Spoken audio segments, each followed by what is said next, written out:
आपण बघितलंय, आता तुम्ही गंगाखेडमध्ये जर गेले तर गंगाखेडमध्ये जर बघितलं तर तुम्ही विचारच करणार नाही की गंगाखेड होतं कसं आणि आता झालं कसं. तसं या धर्तीवर निश्चित या पूर्णेचा विकास केला जाईल. मी आता मला वाटतंय 2-3 दिवसापूर्वीच बंटीला सांगितलंय आणि मी इथं माणूस दिलाय की आपल्या शहरामध्ये जे जे काय म्हणजे रस्ते असतील आणि त्या रस्त्यामध्ये सर्व आपण 12 मीटर, 9 मीटर, 6 मीटरपर्यंतचे आपल्याला रस्ते घेता येतात. बारीक बारीक रस्ते नंतर आपण दुसऱ्या योजनेतून करू, पण जे मोठे मोठे जे रस्ते घेता येतात त्यामध्ये मी जरूर सांगितलं की आपण 50 कोटी असतील, 100, तुम्हाला किती होतात तेवढ्या पैशाचं तुम्ही ते एस्टिमेट वगैरे करा. मी त्यांना माणूसही दिलेला आहे आणि इथले इंजिनियर कोण, जे कोणी इंजिनियर असेल त्याला माझ्या सूचना राहतील की आपल्याला जेवढं मॅक्झिमम पैसे आणता येतील रस्त्यासाठी तेवढे मॅक्झिमम पैसे आपण आणू. आणि पाणी तुम्हाला आत्ताच मी कॉन्ट्रॅक्टरला बोललो, मला मी इथं समोर बसून मी आता समोर भाषणामध्ये मी आश्वासन देत आहे, तर तो पाणी किती दिवसात आपल्याला मिळेल. तर त्यांनी मला सांगितलं की जूनपर्यंत आम्ही पाणी पूर्णेला देऊ. म्हणजे आजचा जर बघितला आपण, आज मला वाटतं डिसेंबर संपला, जानेवारी, फेब्रुवारी, मार्च, एप्रिल, मे, जून या 6 महिन्यामध्ये आपल्याला या शहराला पाणी शुद्ध आणि बिस्लरीचं पाणी असं प्यायला मिळेल असं निश्चित आपल्याला आश्वासन देतो. मागे पुढे 1-2 महिने होऊ शकतं, कामामध्ये कुठं दिरंगाई असते, कुठं कोणी आडवाडवी करतं, कुठं काही ना काही प्रॉब्लेम असतात. त्याच्यामुळे निश्चित थोडाले मागे पुढे 1-2 महिने होऊ शकतात, पण जूनचा आम्ही टार्गेट ठेवलं आहे. जूनमध्ये आम्ही तुम्हाला पाणी निश्चित या पूर्णाला देऊ असं आश्वासन देतो. आपल्याला रस्त्याचं सांगितलं मी तुम्हाला, या पूर्णेमध्ये पैशाची मी कमी पडू देणार नाही.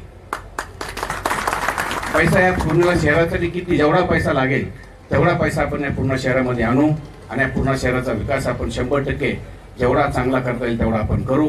आणि या जनतेलाही वाटेल खरंच आम्ही बदल केल्याच्या नंतर पूर्ण किती व्यवस्थित चालतंय आणि पूर्ण किती चांगलं कामं होत आहेत हे निश्चित तुम्हाला बघायला मिळेल. कामामध्ये मी एवढंच सांगेन, कामामध्ये मी कुठलंही बोगस काम जर कोणी केलं तर त्याला मी सोडणारही नाही. लक्षात ठेवा, मला बोगस काम अजिबात पटत नाही. मी बोगस काम तुम्हाला करू देणार नाही. तुम्ही बघा 15-20% प्रॉफिट असंच कामामध्येच होतं, याच्यापेक्षा जास्त काय पैसे मिळत नाही. जर कोणी जर त्याचा विचार केला काम आलं 40%, 50% काम करायचं बी नाही, 60% खायचं, हे असलं काहीही चालू देणार नाही मी. आणि असं जर झालं त्या माणसाला मी सोडणार आहे. मी इथं सगळ्या जाहीर बोलून राहिलो मी हे सगळं, कारण आपणाला विकास 100% करायचा. पण ज्यांनी कामं आपण आणले, जो कोणी कॉन्ट्रॅक्टर काम करेल, हे जे कामावरून येतील, जे कोणी कामं करेल त्या कॉन्ट्रॅक्टरला व्यवस्थित त्याचं प्रत्येक नगरसेवकाचं काम आहे, नगरसेवकाची जिम्मेदारी आहे की आपण कसं काम केलं पाहिजे, कसं काम करून घेतलं पाहिजे. व्यवस्थित चांगलं काम करून घ्या, जे काही काम होतं व्यवस्थित चांगलं करून घ्या. आजही पाईपलाईनच्या कामामध्ये तुम्हाला जर वाटत असेल पाईपलाईनचं कामही व्यवस्थित करून घ्या. सगळं जिथं आपल्याला आता गल्लीमध्ये आपल्याला पाईपलाईन टाकायची आहे तिथं किती 2.5 फूट 3 फूट आपला किती खाली घालावं लागेल तेवढं खाली जा. प्रत्येक आपल्याला घराला कनेक्शन द्यायचं आहे. लक्षात ठेवा, पाण्याची कमी पडणार नाही. कारण आपण दानवडकाच्या तिथंच वेल घेतलेला आहे आणि तिथून पाणी इतकं पाणी आहे, पाणी तिथं आता तो बंधारा झालेला आहे, वरून ओव्हरब्रिज बी झाला, त्यामुळे तो आता पाणी पुलावून जरी गेलं तरी काही हरकत नाही. त्याच्यामुळे पाणी भरपूर आपल्याला मिळणार आहे. पुढचा बंधारा आहे, पुढे बंधारा आहे, मागे बंधारा आहे, हे पाणी गंगाखेडपर्यंत पाणी राहणार आहे, इतकं कोंडून पाणी राहणार आहे. त्याच्यामुळे पाण्याची व्यवस्था आपण निश्चित केलेली आहे आणि पाणी भरपूर जेवढं पाहिजे तेवढं पाणी मिळेल. फक्त आपल्याला काम करते वेळेस एवढंच लक्षात ठेवा की आपण ज्यावेळेस पाईपलाईन अंडरग्राऊंड पाईपलाईन वगैरे टाकतो, ती पाईपलाईन कमीत कमी 2.5 फूट 3 फूट खाली गेली पाहिजे. व कोणीतरी 1 फूट टाकलं, 1 फूट टाकलं, पुन्हा नंतर फुटणं तुटणं या सगळ्या गोष्टी होतात. तिथं टेंडरमध्ये आहे. आणि जिथं रस्ता खोदला असेल, काही झाला असेल, त्यांनी ताबडतोब समजा रस्ता खोदला, तुम्ही पाईपलाईन टाकली, ती पाईपलाईन टेस्ट केली, टेस्ट होतो तो बुजून तिथं रोड तयार झाला पाहिजे. तुम्ही सगळं करून घेणं तुमचं काम आहे. कारण का मी इथं बघायला येणार नाही. बघायला तुम्हाला 23 हात आहेत, मला 24वा नगराध्यक्षाचा आहे, बंटी आहे, एवढे हात मला तुम्ही देवाने दिलेले आहेत. त्याच्यामुळे तुम्ही तुमच्या पद्धतीनं काम करून घ्या. तुम्हाला कामामध्ये काही अडथळा वाटत असेल, कामामध्ये काही प्रॉब्लेम वाटत असेल, काम ठीक होत नसेल तर निश्चित माझ्या कानावर घाला. मी स्वतः इथं येऊन ती कामाची चौकशी लागणार किंवा चौकशी करेन. मला आता मागचं काढण्यामध्ये मी मागचं कुठलं कुणाचं काढणार नाही, धुणे काही बघत बसणार नाही. मग मला त्याच्यामध्ये टाइम घालायचा पण नाही. मला विकास करायचा आहे. मागे कोणी काय केलं, कसं केलं, बोगस केलं, नाही केलं, त्याला मला जायचं नाहीये. मी जाणारही नाही त्याच्यामध्ये आणि मला तेवढा वेळही नाही. मला आता पूर्ण कसं सुधारवायचंय, त्या पद्धतीनं मला सुधारवायचं आहे, त्या पद्धतीनं मला काम करायचंय. त्याच्यामुळे नाही तर उगाच काहीतरी आपण काय करतो, दुश्मना लावायच्या, पुढे काहीतरी वेगळं घेणं, काय केलं ते करून काढा, त्यानं काय केलं ते करा, की असं करून उपयोग होणार नाही. आपला वेळ वाया जाईल. त्याच्यामुळे आपला ते करायचं नाही. आता जे मागचा इतिहास आपला बंद करायचा आहे. मागे काय झालं, कोणी काय केलं, हे सगळं बंद करून टाकायचं आपल्याला. पुढे आपल्याला काय करायचंय, पुढे मागचं कुणी बोगस केलंय, काय केलंय, ह्याच्यावर आम्हाला लक्ष द्यायचं नाही. पण आता पुढे मात्र आम्ही काम चांगलं करून घेऊ आणि काम चांगलंच करावं लागेल.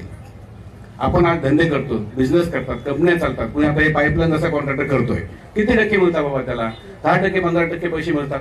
आणि 10% 15% भरपूर झाले. मी 3%वर काम केलेलं आहे. सुनील हायटेक ज्यावेळेस मी 3,000 कोटीचा टर्नर होता, आम्ही 3-4% आम्ही काम करतो. आणि आताही आजही ज्या मोठ्या मोठ्या कंपन्या असतात 4-5% काम करतात. ह्याच्या पलीकडे त्यांना पण पैसे मिळत नाही. पण आपण आता आपली जिम्मेदारी आहे, ह्या आलेल्या 23 नगरसेवकाची, अध्यक्षाची जिम्मेदारी आहे की आपण चांगलं काम केलं पाहिजे. दिलेले शब्द आपण पाळले पाहिजेत. आपल्यामध्ये काहीतरी चेंजेस आहे हे वाटलं पाहिजे.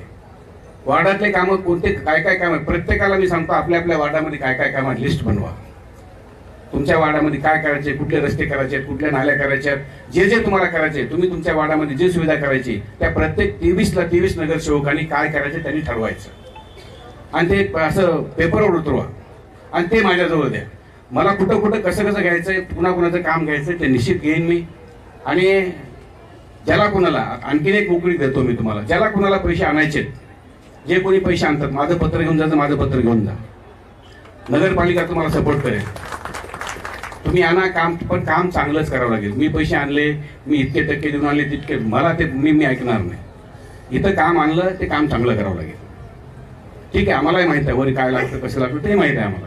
तेवढं सगळं ते सगळ्या गोष्टी आम्ही सोडून बोलू, पण काम चांगलं केलं पाहिजे. आणि माझं पत्र कोणाला जेव्हा केव्हा अल्पसंख्याकचं लागत असेल, नगरोत्थानचं लागत असेल, वशिष्ठ पुनर्विधान लागत असेल, दलित उत्तरचं लागत असेल, तुम्हाला दलित वस्तीचं लागत असेल, ज्याला माझ्याकडून पत्र घेऊन जायचे आमदाराचं पत्र घेऊन जा. पण तुम्ही पैसे आणल्याच्या नंतर काम व्यवस्थित झालं पाहिजे. या 23 नगरसेवकांनी बसून चांगलं काम करा आणि व्यवस्थित काम करा, असं एवढं मी निश्चित सांगेन आपल्या सर्वांना. कारण कुठली अशा 5 जर अशा आपल्या हातात, या हातात ताकद आहे का मला सांगा? या हातात ताकद नसते, पण याच्यात ताकद आहे. त्याच्यामुळे सर्व एकमेकाच्या विरोधामध्ये सगळे जसं निवडून आलेले आहेत. आता सगळं आनंदानं सगळ्यांनी काम करावं अशी एक माझी आपल्या सर्वांना नगरसेवकांना सूचना आहे. आणि कुणाला जर काही वाटत असेल, काही प्रॉब्लेम असेल तर त्यांनी मला माझ्याशी बोलावं. पहिलं बंटीशी बोलावं. काय होतं, बंटीनं नाही ऐकलं, माझ्याशी बोला तुम्ही. आपण ते कसा त्यातून मार्ग काढायचा निश्चित काढू आणि खूप चांगलं काम करू. आणि पूर्णाच्या सर्वच जनतेचे मनापासून आभार व्यक्त करतो. माझ्या शब्दाला जे देऊन तुम्ही मतं देऊन हे सगळं काय जेवढं काय आम्हाला खुर्चीवर बसवलेलं आहे त्याबद्दल मी पूर्णवासियांचे सर्वांचे मनापासून आनंद व्यक्त करतो, मनापासून स्वागत करतो, त्यांचं अभिनंदन करतो. आणि आज आपण आता पदभार स्वीकारणार आहेत. ऑलरेडी SDM तिथं पत्र वगैरे देऊन गेलेत, तर निश्चितच आपण जाऊन आता पदभार स्वीकारणार आहेत. आजपासून तुमची इनिंग चालू झाली हे लक्षात ठेवा. आज 1 तारीख आहे, म्हणजे 5 वर्षांनी जी 1 तारीख येईल त्यावेळी तुमचा पदभार सगळं म्हणजे तुमचं काम संपणार आहे. 5 वर्षे तुम्हाला आता काम करायचंय आणि 5 वर्षे चांगलं काम करा. आणि तुम्हाला कुठे मी माझ्या लोकांना प्रत्येक माणसाला सांगतो, आपला टर्नओव्हर जास्त झाला पाहिजे. 2, 4, 5 कोटी 10 कोटी आणायचे, 10 कोट्यांचे 15-20% 40% खायचे, हे धंदा करू नका. आपण 100 कोटी 200 कोटी 300 कोटी आणू ना, पैसे आणू आपण. आणि पैसे ज्यावेळेस आणले आपण त्याच्या सगळ्या गोष्टी मी ओपन बोलणार नाही, पण निश्चितच मी नगरसेवकाच्या मीटिंग मी घेईन. त्या मीटिंगमध्ये नगरसेवकाच्या मी त्यांना सूचना देईन, त्याप्रमाणे नगरसेवकांनी वागावं, त्याप्रमाणे नगरसेवकांनी काम करावं असं मी नगरसेवकांना सूचना देतो. आणि बंटी त्याला दिलेली संधी आहे, बंटी या संधीचं सोनं करेल असाही मी त्याच्यावर विश्वास व्यक्त करतो. कारण खूप 17-18 वर्षे मला वाटतं बंटी शिवसेनेमध्ये होता. मला वाटतं फक्त जिल्हा प्रमुख, तालुका शहर प्रमुख केलं त्यांना. आणि शहर प्रमुख केल्याच्या नंतर तो निवडून बी आला असेल, त्याच्या ताकदीवर निवडून आला असेल. आणि एवढं सगळं म्हणजे 18 वर्षामध्ये जे त्याला मिळालं नाही, माझ्यापाशी 1 वर्ष झालं येऊन निवडणुकीच्या अगोदरच त्याला कामही मी दिलेत भरपूर. त्याच्यानंतर त्याला विश्वास टाकून तिकीटही दिलं तिकीट देऊन निवडून आणलं, या सगळ्या गोष्टी केलेल्या आहेत. त्यामुळं बंटी निश्चित या सर्वांचा सन्मान करून, नगरसेवकाचा सन्मान करून या शहराचा विकास कसा करायचा तो निश्चित बंटी कदम करतील असा मला 100% विश्वास आहे. आणि दिलेल्या संधीचं सोनं करणं आवश्यक आहे, कारण का निवडणुका येतात, निवडणुका जातात. आणखी 5 वर्षांनी पुन्हा निवडणूक येईल, तर त्या निवडणुकीला आपल्याला जनतेनं निश्चित जनतेनं आपल्याला परत निवडून दिलं पाहिजे, असं आपण काम केलं पाहिजे. कारण आपण आपल्या शेतामध्ये जर आपण गडी ठेवतो, आता बऱ्याच लोकांजवळ शेती आहे, शेतामध्ये जर गडी ठेवला आपल्या शेतीमध्ये, प्रत्येक ज्याच्याजवळ बैल राखत असेल, कुणी काय करत असेल, कोळू म्हणजे पहिलं नांगरणं डोंगरणं हे सगळंच पहिलं होतं. पण आता जरा सोचा आता सगळं म्हणजे आपण जर बघितलं तर सर्व यंत्र आलेले आहेत आता. पण तरी पण शेतात गडी लागतो, कारण सगळं जरी यंत्रानं केलं ते बैलाचे पाय त्या शेतामध्ये टाकावंच लागतात, त्याशिवाय ते पूर्ण होत नाही. त्याच्यामुळे गडी लागतो. आणि गड्याला आपण पाडव्याला हिशोब करतो, प्रत्येकाला माहित आहे पाडव्याला हिशोब करतो. आपल्याला कंटिन्यू जर करायचं असलं तर 2 महिने सांगतो अगोदर तुला मी कंटिन्यू करायला, आणि कंटिन्यू जर करायचं नसतं त्याला 2 महिने अगोदर सांगतो तुला आता पुढे ठेवणार नाही, तू तुझी नोकरी बघ. असं ही जनताही आपल्याला बोलेल. आपण जर चांगलं काम केलं तर आपल्याला पुढचं तिकीट आणखी आपल्याजवळ आहे असं समजायचं. आणि जर काम आपण व्यवस्थित जर नाही केलं तर जनता घरी बसवते, मोठ्याला जनता घरी बसवते. त्याच्यामुळे मायबाप जनतेवर लक्ष ठेवा. ही सर्वस्वी जनता आहे आणि आपण या जनतेचे सेवक आहे, ते लक्षात ठेवा. तुम्ही नगरसेवक नाहीत, बंटी कदम अध्यक्ष नाहीत, हे तुम्ही जनतेचे सेवक आहेत. आणि सेवकाप्रमाणे आपण काम कराल अशी आशा व्यक्त करतो आणि थांबतो. जय हिंद, जय महाराष्ट्र. धन्यवाद साहेब. यानंतर सर्व मान्यवरांना विनंती करते की त्यांनी